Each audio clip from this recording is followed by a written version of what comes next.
Salut à tous, c'est Pang de la chaîne, bienvenue sur cette vidéo, la deuxième partie qui finit notre étude de réflexion. On va embrayer sur autre chose, mais au bout du compte, même la fin de notre étude, là, on n'a fait que 2 pages.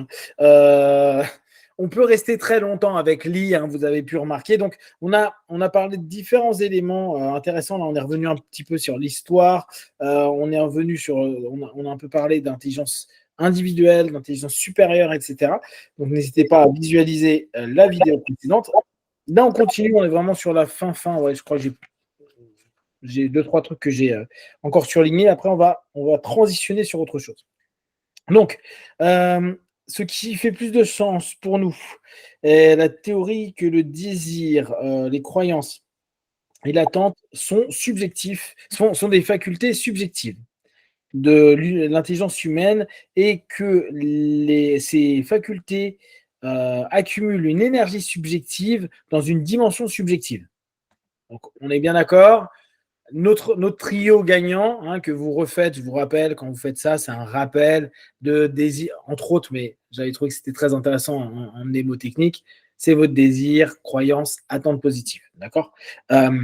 C'est donc une faculté subjective, donc on revient sur cette idée-là interne à vous-même, qui va développé par votre intelligence à vous, l'intelligence humaine, qui va accumuler des énergies subjectives à des dimensions subjectives. Donc en gros, ça se passe en nous, on attire des choses. Si on reprend ce que disait Lee tout à l'heure, et pour les autres, la vidéo précédente, c'est cette espèce de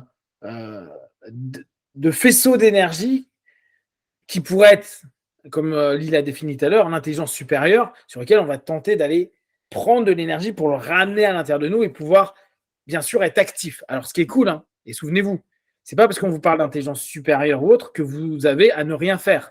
Au contraire, pour avoir une attente positive, on doit être quand même dans ce désir, cette croyance, et vous bougez le popotin pour faire quelque chose. Ça n'arrivera pas comme ça. Ça signifie que être dans l'énergie subjective et être dans une dimension subjective, ça ne peut pas être objectivement détecté ou mesuré par un instrument objectif. Donc, je pense que c'est quelque chose qu'il avait besoin de préciser. Some call it human energy or life force, etc. Vu qu'il ne veut pas rentrer trop dans la spiritualité, il dit quand même tout ce qu'on est en train de bosser, vu que ce n'est pas détectable, alors peut-être éventuellement simplement on peut détecter les niveaux, les cycles, mais sinon, hormis ça, tout ce que vous faites en interne, personne ne peut le détecter. Il n'y a pas une machine qui aujourd'hui peut le détecter. Bien que j'ai lu il n'y a pas longtemps qu'ils sont en train de développer une IA et une puce qui va faire du marketing en fonction de ce que l'on pense. Je ne sais pas comment c'est fait, mais ça fait flipper. Donc, pour l'instant, on ne peut pas. Ça se trouve, vous verrez cette vidéo dans 20 ans et vous direz il n'avait rien compris. Mais là, on ne peut pas. Donc, tout ce qui est subjectif, on ne peut pas savoir et on ne peut pas le mesurer. Est-ce que toi, tu as eu l'impression que justement, vu que la méthode, sur certains aspects, on voit que José a toujours voulu donner du concret, a voulu donner des stats, a voulu donner des retours, etc. Est-ce que sur les aspects un peu justement ce monde subjectif qui est, on ne sait jamais si on fait bien ou on fait mal, hormis en voyant la conséquence dans le monde objectif, ça a dérangé, gêné de ne pas avoir plus d'éléments objectifs et de possibilités de juger ou jauger si c'est bon. Est-ce que tu as eu cette sensation, toi qui as un blocage parfois sur les techniques parce que c'est trop abstrait, je ne sais pas bien faire ou je ne sais pas comment faire parce qu'il n'y a rien qui ramène suffisamment au concret, hormis la résultante potentielle qui pourrait se passer. Tu as déjà Non, eu en fait, pas du tout. En fait, ça me rappelle, il y a un stade supérieur où on a un schéma des 7 niveaux. Et donc, vous avez strictement physique, vous avez l'être humain, le corps humain, vous avez les organes humains, vous avez les cellules, vous avez les molécules, vous avez les électrons et puis vous avez les particules subatomiques. Et c'est à ce moment-là qu'on commence à partir dans ce qui est uniquement énergie qui n'est pas mesurable. Mais pour lui, c'était une séquence. C'était pas uniquement ça. Et ça, par exemple, il y a un moment dans un cours où il nous a tous demandé de lever les mains et d'imaginer l'organe de la personne pour qui on programmait. Et il disait maintenant, vous imaginez que vous transmettez une lumière à travers et que cette lumière va au niveau des particules subatomiques. Donc, c'était comme si pour changer ce qui était physique, il fallait aller vraiment à un niveau énergétique. OK? Et quand il parle d'aura humain, il parlait quand même de quelque chose de durable. 25 feet, comment on l'appelle? 25 pieds. 25 pieds, ouais. Et ce sont des énergies électromagnétiques, de chaleur, ce sont des choses qui sont mesurables quand même. Mais c'est de l'énergie et on ne peut pas vraiment le détecter simplement avec nos sens physiques normaux. Donc, il y a tout un monde invisible qui est quand même mesurable. Et quand on arrive vraiment à tout ce qui est vraiment pur subjectif, c'est-à-dire la pensée, donc, pour lui, c'était pas moins réel que c'était quand même mesurable, mais c'est parce que c'est dans une autre dimension. Et l'interface de ces deux dimensions, en fait, c'est l'énergie, en fait. Tu as la pensée, tu as le corps physique, et l'énergie, c'est l'interface entre les deux dimensions. Je vois, d'accord. Ouais, donc tu n'as jamais eu des gens qui allaient bloquer vraiment là-dessus, parce qu'il y a quand même énormément d'éléments, d'études, surtout aujourd'hui où on a quand même vachement progressé au niveau des sciences physiques, où on voit tout ce qui est particules et autres, ça ne semble pas du tout problématique. Ok. Bon, c'est dans les derniers trucs, j'avais trouvé que c'était sympa. Ouais, tu vois, il reste deux trucs que j'avais soulignés. C'était for busy professional. Il disait les exécutifs, donc les personnes à haut poste, peuvent apprendre la méthode. Donc, c'est cool parce qu'il en parle pas mal pour travailler sur tout ce qui peut les stresser, c'est-à-dire et créer des maux de tête, des ulcères, etc. Simplement en utilisant 20 heures de leur temps dans des entraînements mentaux. Pour quand les exécutifs font le 1-0-1 et le 2-0-2, ils vont apprendre à rentrer dans un monde intérieur et de se parler consciemment, plus doucement, etc. Et s'ils vont plus loin, qu'ils ne croient ou pas, les exécutifs peuvent faire le 3-0-3, le 4-0-4, et là, ça revient à ce que toi, tu avais dit quand tu avais bossé avec des exécutifs, avec du business, où tu n'avais pas forcément fait du 3-0-3, 4-0-4, tu étais resté sur le 1-0-1 et 2-0-2, les deux premières parties. Mais il dit que ça peut être intéressant pour certains exécutifs à un certain poste, parce que ça leur permet d'être plus clairvoyants et de résoudre des problèmes, bien sûr, de santé de famille et tout ça, mais du business et d'anticiper à distance. Donc, il était déjà très... il voyait vraiment global dans sa méthode pour que ça puisse aider les différents types de boulot. Et après, le dernier, c'était Beware of Imitators, et c'est ce que je t'avais dit la dernière fois. On sent qu'il n'était pas content. Hein. Il t'explique qu'il y en a plein qui ont pris des trucs, qui disent que c'est similaire, puis après il parle de copyright, etc. Il te fait tout un listing de ce que tu peux trouver qui est faux. Là, tu sens qu'il n'était pas content. Et ça finit avec ça, vous l'avez déjà vu dans le livre de cours. Hein. Je crois qu'ils sont dans le livre de cours. Ça, c'était toutes les... C'est les enquêtes. Oui. Vive les enquêtes. Nous faisons des enquêtes. Donc, c'est les enquêtes, c'est les stats. C'est les stats que nous allons mettre à jour.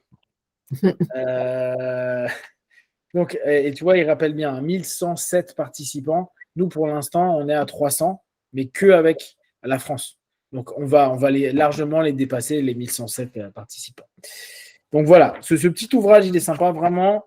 Je vous invite à le lire, il est cool. Et ça vous permet de penser et de voir. Là, je ne vous ai pas embêté avec tout ce qui est un peu plus... on va dire, associé à Jésus, au Christ, etc. Parce que, comme avec lui, on veut vraiment vous partager la méthode de façon globale. On ne veut pas que ça altère la pensée sur la méthode. Là, on le rappelle une dernière fois, c'est ses pensées. Et comme il le dit au départ, en tant que catholique. Donc, il le dit ouvertement dans cet ouvrage-là. Pour les personnes qui viennent juste de venir et qui se disent « Ah, c'est quoi la méthode Silva ?» Ça, c'est vraiment un point spécifique. Ça reste complètement laïque. Il n'y a pas de notion de Dieu et de religion dans la méthode ordinaire. Il n'y a pas sur les bases.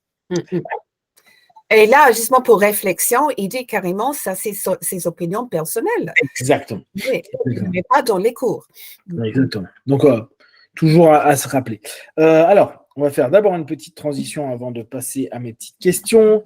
Il y avait une transition parce que je sais que j'ai reçu sur une des vidéos, et je préfère que ce soit toi qui réponde.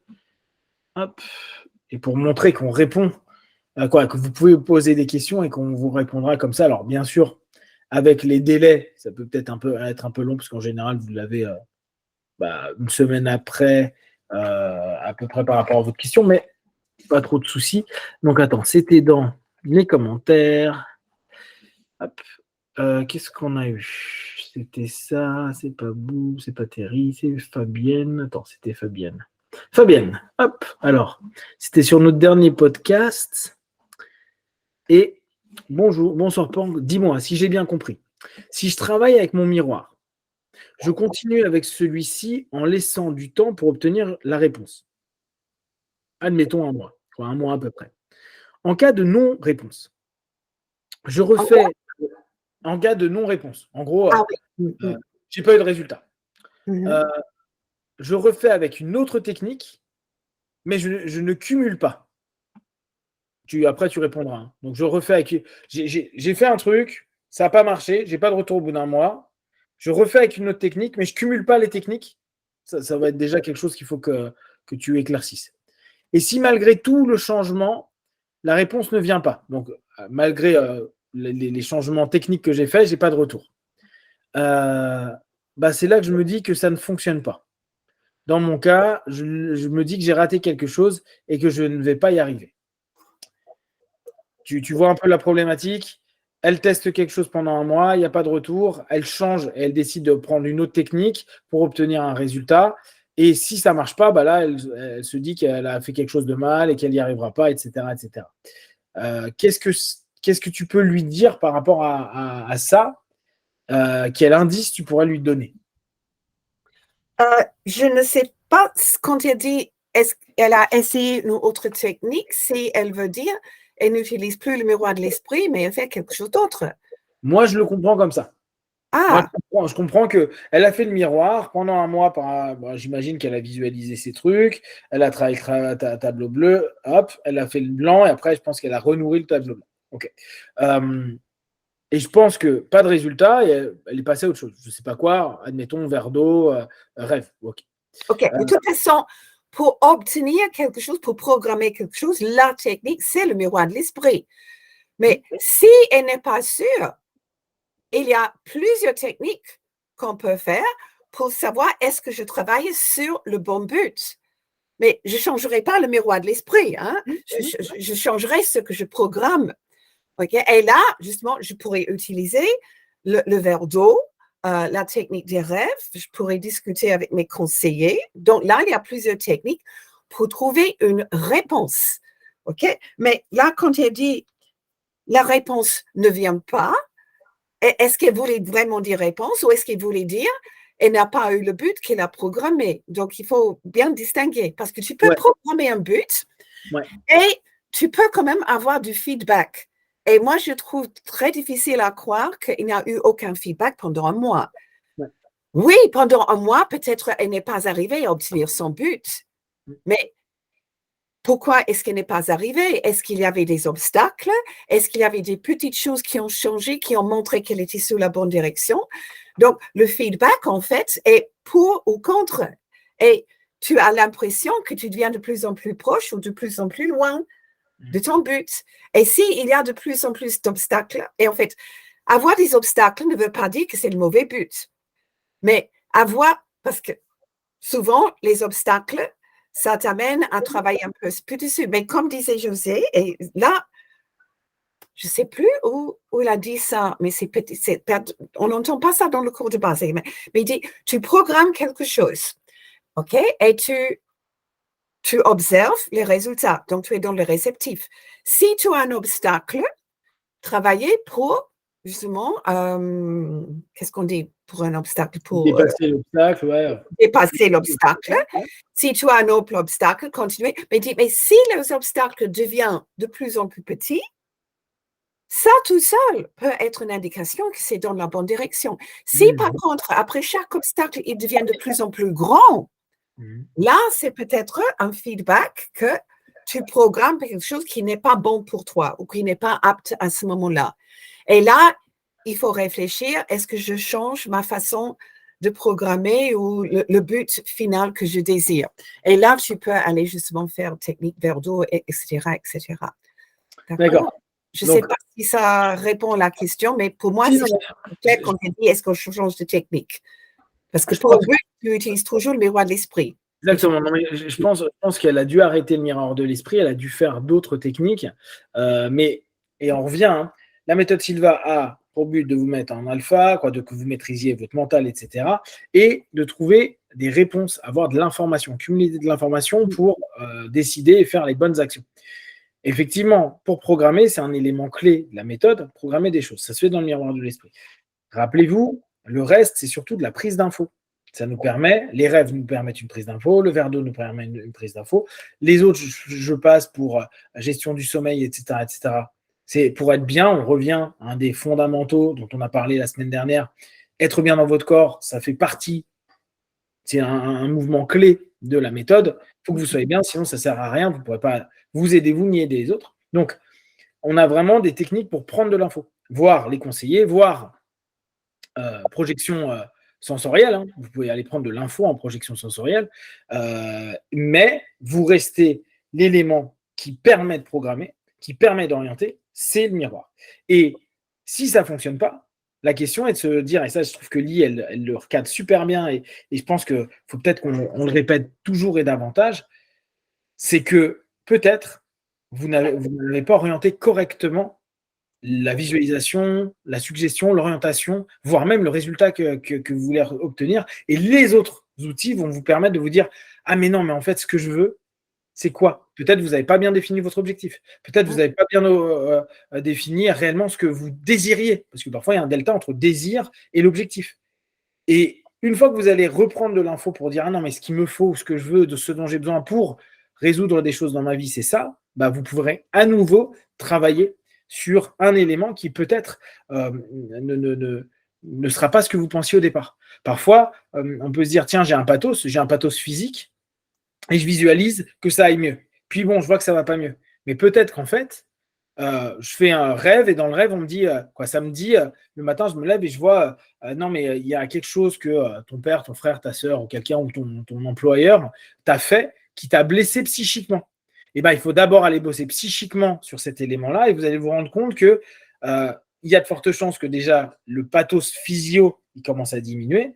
Et après, si vous rebossez, parce que ça aura diminué, vous êtes moins tendu, moins stressé, moins de céphalée, moins de trucs, bah, vous pouvez recommencer à programmer parce que maintenant, vous avez fait la première étape. Vous avez travaillé d'abord la psyché, qui était peut-être hyper important, et après le somatique. Et après, vous pouvez retourner sur le somatique parce que vous aurez, là ça devrait bien s'enchaîner. Ça semble juste ce que je dis? Oui, et si on peut revenir à ce métaphore de frapper à la porte, ok? Ouais. On peut dire que le but final, c'est de contacter la personne à l'intérieur. Ouais. Mais peut-être on programme que cette personne ouvre la porte. On frappe, tac, tac, tac, tac, tac, tac. Et puis on écoute, feedback, silence.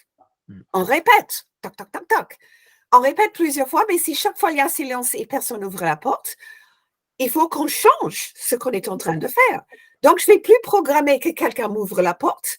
Okay? Je vais peut-être programmer que je vais le voir par une fenêtre à l'extérieur de la maison, ou peut-être que il répond au téléphone. Peut-être qu'il n'est pas dans la maison.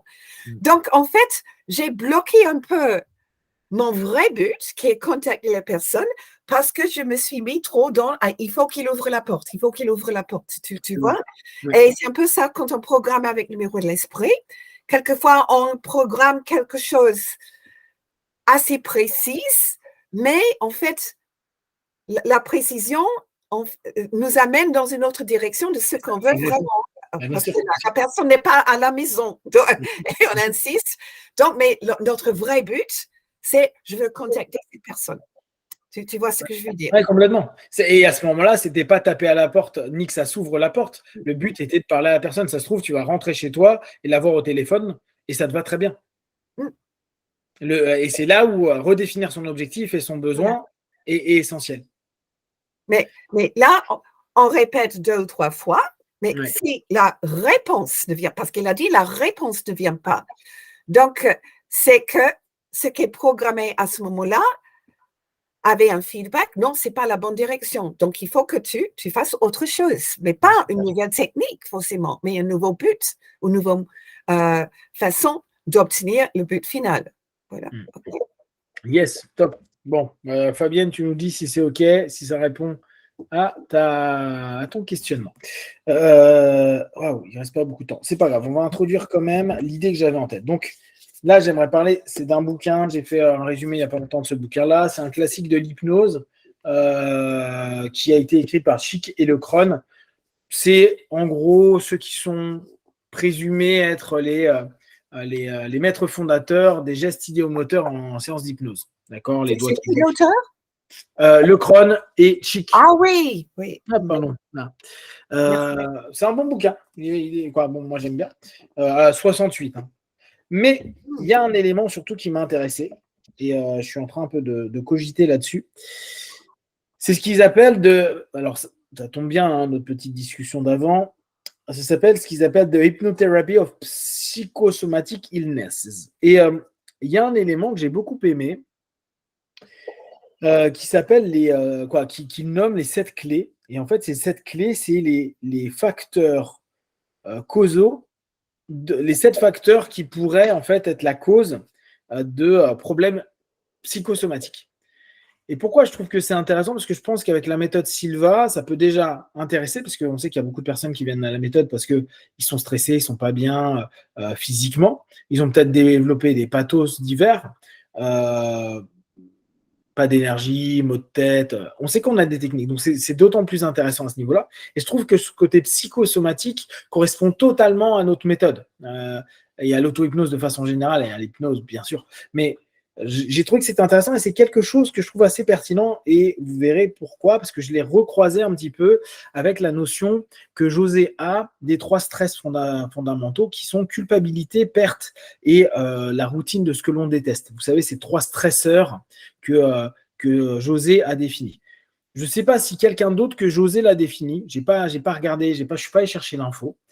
Par contre, une chose qui est certaine, et ça je voulais qu'on revienne dessus avec Lee, c'est que la culpabilité, ça a l'air d'être, dans les problèmes psychosomatiques, quelque chose, mais d'hallucinamment constant. On a l'impression que la culpabilité, s'il y a un point que vous devez retenir des problèmes psychosomatiques, c'est ce mot-là, culpabilité.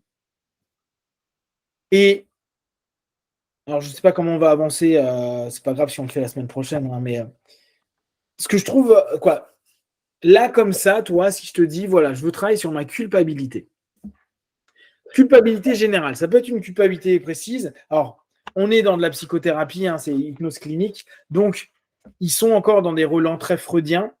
68, États-Unis, on sent que les gars sont des médecins psychiatres. Je crois qu'il y a un PhD. Ah non, je te dis une bêtise. Il y a un MD, MBA. Mais tu sens qu'il y a quand même encore une culture un peu psychanalytique. Et ils disent souvent, il y a beaucoup cette notion de culpabilité. Ils associent ça souvent au sexe, à la sexualité. C'est un élément. Et on sait qu'il y a beaucoup de problématiques de culpabilité via et avec le sexe. Ce qui m'intéresse là, c'est si quelqu'un te dit, voilà, Lee, moi je suis la méthode Silva parce que je me sens coupable. Je me sens coupable de tout. Je me sens coupable d'exister, de réussir, coupable. Bref, je suis un coupable. Et qu'en plus, et là je trouve que c'est d'autant plus intéressant, José l'estime comme étant un des 3 stresseurs de base, un des trucs les plus importants qui peut pourrir vos vies et, en l'occurrence, amener des problématiques psychosomatiques.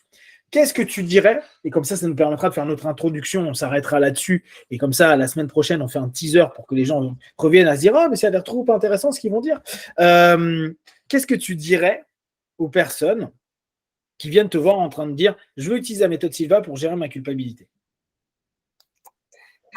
Alors, moi, je ne voulais pas dire que je vais sortir de la méthode, mais je vais faire référence quand même à un enseignant en hypnose, et c'est Cal Banyan qui a créé une liste de 8 émotions principales. et quel était le message justement que notre corps, notre subconscient voulait nous donner. Et il y avait colère, était en fait le désir d'avoir de la justice, parce qu'on dit c'est pas juste, mais culpabilité, c'était une sorte de colère contre soi-même, parce que c'est nous-mêmes qui a été injuste, c'est nous-mêmes qui a fait quelque chose qui n'était pas correct. Et là, ça peut carrément pourrir la vie. Mais si on regarde ça, en fait, au fait que en fait, notre désir fondamental, notre besoin, en fait, c'est de vivre de façon juste et correcte. Et on a fait une erreur. Donc, on ne peut pas changer le passé, mais on peut faire en sorte que jamais plus on va reproduire la même erreur. Et on peut, en fait, peut-être même on peut compenser, si pas à la personne elle-même, à d'autres personnes qui sont dans la même situation. Je pense justement à des gens qui ils ont perdu, par exemple, un enfant handicapé, mais ils passent le reste de leur vie en formant des associations, en contribuant aux recherches pour ce type de handicap, pour ce type de maladie. Donc, ils dédient leur vie à faire du bien et ils transforment leur culpabilité dans quelque chose d'actif plutôt que tourner contre eux-mêmes où ils vont pourrir à l'intérieur. Mais ça, évidemment, c'est pas quelque chose qu'on apprend dans la méthode Sylvain, mais la méthode Sylvain, en fait, pourrait nous aider. On pourrait justement se visualiser comme cette type de personne. On pourrait s'associer avec quelqu'un qui a pris une leçon et qui va maintenant dédier sa vie justement à toujours corriger ce problème justement pour utiliser en fait une erreur qui va créer une vie beaucoup plus positive, si tu veux dire, et tourner vers le futur plutôt que vers le passé. Tu te souviens ce que José disait par rapport à ces 3 stresseurs clés, la culpabilité, perte et routine de ce qu'on déteste? Tu te souviens un petit peu comment il traitait, hormis le fait de déstresser les personnes? Est-ce que tu as souvenir d'actions spécifiques qu'il faisait sur ces 3 éléments-là? Non, il faut que je regarde de nouveau. Ouais, non, mais c'est parce que là, tu vois, d'un coup, quand tu me disais ça… Je rappelle, il a dit ces 3 stresseurs, et Ouais, je rappelle, j'étais très frappée par le 3e. Ouais, Le fait d'être dans ce travail qu'on déteste et on est obligé de le faire, je dis, oh là là, il y a tellement de gens que je savais pour ça. Les autres, j'ai pris presque comme un fait acquis, mais je n'ai pas un souvenir conscient de ce qu'il a recommandé justement pour éliminer ces stress. Parce que pour moi, à l'époque, c'était surtout, on doit apprendre à se relaxer et lâcher prise, quoi. C'était sa solution, parce que c'était… Si on a eu une perte ou une culpabilité, c'était le passé, mais maintenant, il fallait éliminer les résultats, c'est-à-dire les tensions aujourd'hui. Mais pour vraiment trouver quelque chose de précis qu'on pourrait faire pour la culpabilité ou la perte de la routine, je n'ai pas un souvenir conscient, je dois admettre. Ouais, non, mais de toute façon, c'est pas grave, quoi. Mais tu vois, c'est intéressant parce que c'est un truc, c'est vrai que c'est pas les 3 éléments qu'on voit le plus souvent. Tu te souviens quand on en avait reparlé, on s'était dit, ah, mais c'est bien comme truc. Je crois que la première fois que tu m'en as parlé, ça devait être, je sais plus si on en avait parlé en podcast ou si c'était pendant le cours d'instructeur, je sais plus. Mais je trouve que, tu vois, il l'a pas mis au hasard, il en a parlé. Donc, connaissant le monsieur, je pense qu'il a cogité, outre le fait, bien sûr, c'est des stresseurs, donc il faut diminuer le stress, mais ça me paraît étonnant qu'il n'ait pas donné, je ne dis pas des réponses, mais en tout cas des informations sur des cheminements potentiels à bosser sur ça. Je vais chercher parce que toi, je me souviens que dans le cours de aide aussi, il y a un moment, j'ai retrouvé ça. Alors, je ne sais plus du tout où, mais bon, je vais un peu… Je sais qu'il en parle dans le séminaire Ultra. Il en parle dans le séminaire Ultra. Oui, les 3 stresseurs fondamentaux. Bon, je vais chercher. Je vais voir, mais ça, c'est intéressant. Donc, on introduit comme ça, voilà. Après, vous allez voir, on va en reparler parce que moi, c'est un truc qui m'a vraiment intéressé. Là, je suis en train de cogiter sur cette notion vraiment de culpabilité. J'ai là dans les 7 clés dont on va vous parler semaine prochaine, donc toujours en parallèle avec la méthode, il revient beaucoup dessus. Tu vois, là, je prends le premier qui est une des clés, donc un des éléments qui peut être initiateur d'un problématique psychosomatique, c'est le conflit. Et il dit, l'un des plus communs, c'est conflit avec le sexe, mais le conflit peut être source d'une profonde culpabilité, particulièrement par rapport à des actes contre des codes moraux, etc., etc. La culpabilité, en fait, tu as l'impression que tu le retrouves de plein de façons différentes. Et je trouve que ça peut être intéressant de cogiter pour les personnes qui se sentent coupables d'eux et déjà voir si on se sent coupable de choses. Et je pense qu'on se sent tous coupables de quelque chose à un moment ou à un autre et de voir comment on peut le bosser avec la méthode. Qu'est-ce qu'on pourrait, tu vois, on peut même se dire, on va faire un brainstorming et se dire, ok, mais qu'est-ce qu'on pourrait utiliser? Là, il y a quelqu'un qui ça va pas, il se sent coupable de plein de trucs. C'est bon, il est adulte, il a payé. En gros, moi, souvent, ce que je dis à mes patients, je dis, les gars, vous avez payé votre dû. Hein, ça fait 15 ans que tu te pourris la vie avec un truc que tu as fait quand tu étais gamin. Ça va, tu as payé, t'es allé en prison, tu vois. Mais c'est quand même pas simple. Cette notion guilty, là, c'est un peu embêtant. Et ça serait marrant.